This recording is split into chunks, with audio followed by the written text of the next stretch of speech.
পাবনার চাটমোহর ও ভাঙ্গুড়া উপজেলার গুমানী নদী আজও নদী পারাপারের দুই পারে লাখো মানুষের একমাত্র ভরসা নৌকা। তবে প্রায় বৈরী আবহাওয়ার কারণে যাতায়াতে বিঘ্ন ঘটে, ঝুঁকি নিয়ে পারাপার হতে হয় নদী।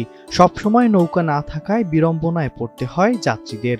নদীর দুপারে গুরুত্বপূর্ণ সরকারি প্রতিষ্ঠানের পাশাপাশি রয়েছে স্কুল, কলেজ। তবে 18 বছর ধরে একটি ব্রিজের স্বপ্ন আঁকড়ে ধরে রেখেছেন পাবনার চাটমোহর ও ভাঙ্গুড়া উপজেলার লক্ষাধিক মানুষ। ব্রিজের অভাবে ঝুঁকি নিয়ে পারাপার হতে হয় নদী তীরের বাসিন্দাদের। আমরা দৈনিক কলেজে আসার সময় গুমানী নদী পার হতে হয়। গুমানী নদীর মির্জাপুর পয়েন্টে ব্রিজ না থাকায় আমাদের প্রতিদিনই দুর্ভোগের শিকার হতে হয়। আমাদের ছাত্র ছাত্রী, এই এলাকার মানুষ সবাই দীর্ঘদিন যাবৎ দুর্ভোগ পোহাচ্ছে। 20 বছর থেকে এই ব্রিজের স্বপ্ন দেখতেছি।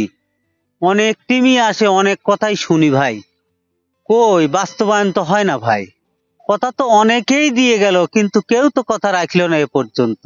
নৌকাটা এপার আসলে ওপার যাইতে কষ্ট, অনেক টাইম লাগে। কচু দিয়ে নদী ভরে গেলে আরো কষ্ট হয় অনেক। আমাদের ব্রিজ না থাকার কারণে বিরাট সমস্যা, আমাদের যাতায়াতের খুবই অসুবিধা। আমাকে প্রতিদিন এই নদী পার হয়েই কলেজে যেতে হয়। সেক্ষেত্রে দেখা যাচ্ছে আমরা টাইমলি আমরা কলেজে রিচ করতে পারি না, এবং আমার স্টুডেন্টদেরও অনেক অসুবিধা হয় আর কি, এই নদীতে একটা ব্রিজ না থাকার কারণে। দুই তীরে সংযোগ ঘটাতে 2006 সালের গুমানী নদীর উপর ব্রিজ নির্মাণের উদ্যোগ নেয় স্থানীয় সরকার।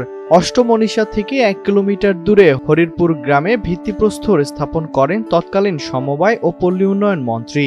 তবে কিছুদিন পর হঠাৎ করেই ব্রিজটি নির্মাণ কাজ বন্ধ হয়ে যায়। জনসাধারণের সুবিধার্থে দ্রুত ব্রিজটি নির্মাণের জোর দাবি জানালেন ইউপি চেয়ারম্যান। দুই উপজেলা লক্ষাধিক মানুষের পারাপারে একমাত্র ভরসা নৌকা। এই গুমানী নদীর উপর একটা ব্রিজের খুবই প্রয়োজন।